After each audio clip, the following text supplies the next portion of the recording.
Я жил здесь, родился в 1939 году. В 1944 году депортировали в Узбекистан.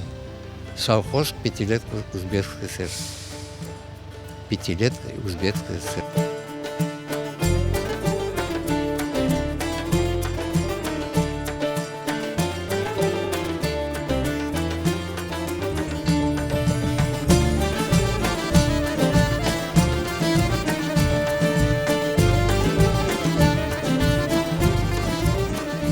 Я воспринимаю вот это, знаете, вдохновляюсь, наверное, какой-то у меня, когда собирается молодежь, мне хочется, чтобы больше было молодежи.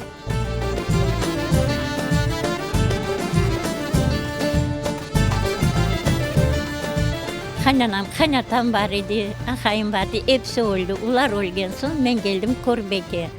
Korbek'te 10 yıldan beri Korbek'te yaşayayım. Общежитияда, bir göz evi, oğlumla beraber.